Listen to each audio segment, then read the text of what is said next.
Setelah survei tentang elektabilitas calon presiden, hari ini Litbang Kompas mengumumkan survei elektabilitas bakal calon wakil presiden yang diprediksi akan maju mendampingi 3 bakal capres yang sudah ada. Nah, jumlah pemilih bimbang masih tinggi dalam menentukan nama bakal calon wakil presiden. Survei Litbang Kompas pada rentang 27 Juli hingga 7 Agustus 2023 memetakan masih ada 44,4% responden yang belum menentukan pilihan. Nah, meskipun nama-nama calon wakil presiden relatif mengerucut ke 3 nama, yaitu Menteri BUMN Erick Thohir, Gubernur Jawa Barat Ridwan Kamil, dan Menparekraf Sandiaga Uno, namun jumlah pemilih bimbang masih cukup banyak. Nah, kondisi ini tidak jauh berbeda dibandingkan dengan 2 survei sebelumnya, yaitu di angka 44,1% pada Januari 2023 dan 43,6% pada Mei 2023. Survei Litbang Kompas ini dibiayai oleh Harian Kompas.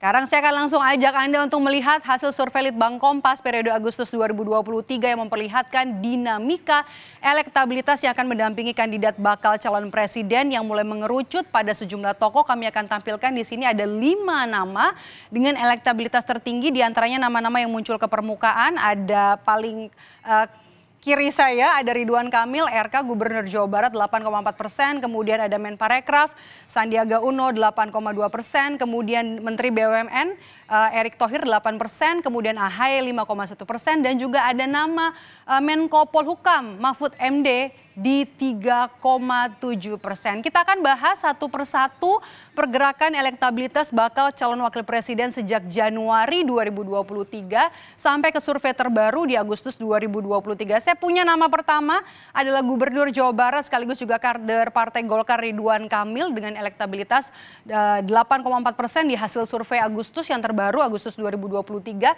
Kalau kita lihat ke belakang sebenarnya ini cukup turun terus ya, dari Januari 2023 ada di 10,1%, kemudian juga turun di Mei 2023 9,3%, dan yang terakhir ada 8,4%.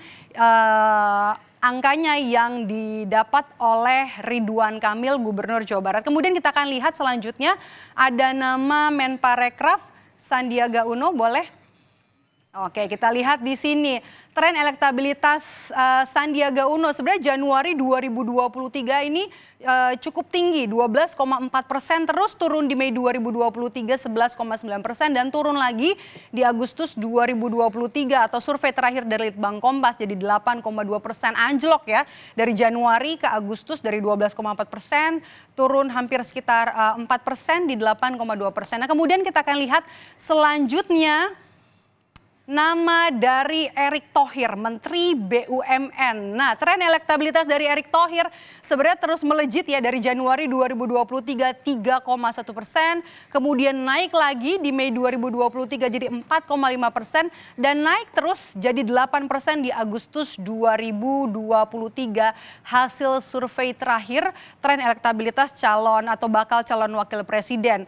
Nah, kemudian ada juga nama selanjutnya dari hasil survei Litbang Kompas. Nah, ada Ketua Umum Partai Demokrat Agus Harimurti Yudhoyono AHY yang tren elektabilitasnya terus juga naik dari 3,7% di Januari 2023, kemudian di Mei naik meskipun sedikit tapi terus naik 4,1%, dan di Agustus 2023 naik jadi 5,1%. Naiknya sebenarnya gak langsung melejit ya, tapi terus memberikan tren kenaikan di tiap hasil survei Litbang Kompas. Nah, kemudian kalau misalnya kita lihat di luar mengerucutnya pilihan publik terhadap figur potensial bakal calon wakil presiden ini, sebenarnya ada hal lain yang masih membayangi, yaitu tingginya porsi pemilih bimbang atau undecided voters. Kita akan lihat di sini.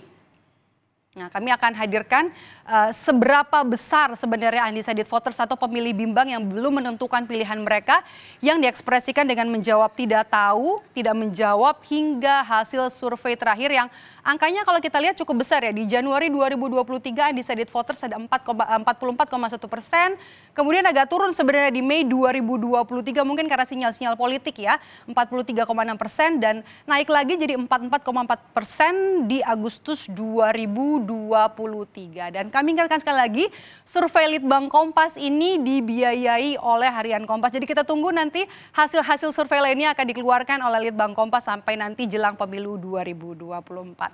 Dan usai jeda saudara, Rumah Pemilu